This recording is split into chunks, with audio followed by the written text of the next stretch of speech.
Attention mga SSS pensioners, ngayong August 31 na, araw ng linggo. Importanteng bagay mangyayari na. Dapat alam nyo ito. Pag-uusapan natin dito sa video. Hold up.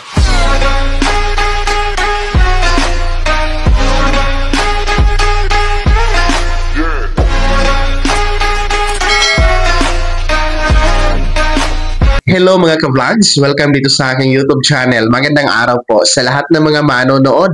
Saan po kayong dako sa mundo? Kumusta kayo mga ka-vlogs? Eto ha, mga SSS pensioners, ngayong August 31 na po, araw ng linggo, importanteng bagay mangyayari na dapat alam nyo para SSS pension tuloy-tuloy. Mamaya-maya pag-uusapan natin.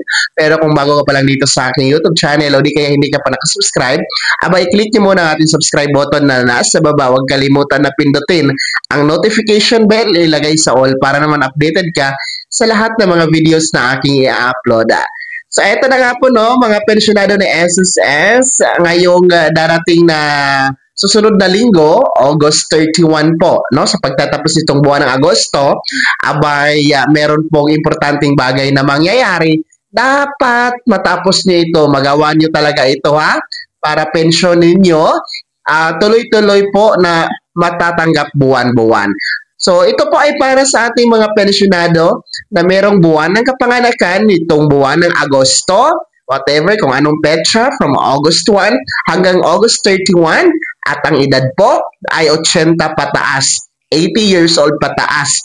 Dahil kayo po ang inaatasan at inuutusan ng SSS Circular Number 2023-013, yung revised guidelines for the annual confirmation of pensioners or AKOP program mga ka-vlogs, no? Required kayo mag-comply ng inyong AKOP sa buwan na ito. And deadline na nga po ngayong linggo, August 31, 2025. Kaya wag nyo pong kalimutan, ngayon pa lang, no? Medyo malayo pa tayo ha. Today is August 20 tayo ngayon. So, marami pa mga araw natitira before the deadline on August 31. Kaya, pumunta na po kayo, bumisita na sa pinakamalapit na SSS branch to comply your AKOP, no?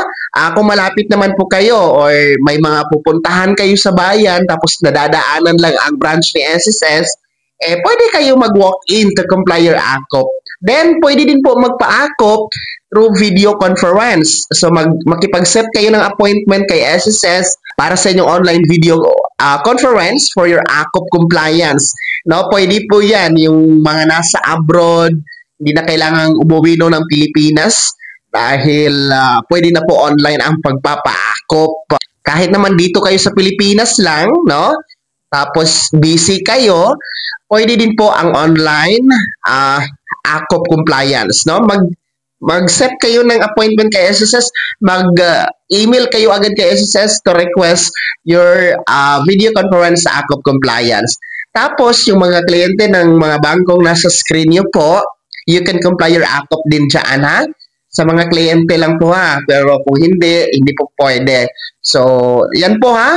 Please comply your AKOP on or before August 31 dahil hindi na to pwede sa September 1. Nako po, baka malagay sa alanganin ang inyong pensyon pagdating ng Setyembre. Alam nyo ba, September may pension increase na ipapatupad. Pension increase na nga po, tapos hindi pa kayo magpa-AKOP. Wala kayong matatanggap na pensyon dahil pinuputol po yan ni SSS kapag hindi kayo nagko-comply ng AKOP. Sayang din po. Pension increase na nga po matutupad na sa wakas ang inyong inaantay na pension increase. No, that is 3 years na pension increase na magkakasunod starting nga po September 1, 2025 hanggang 2027.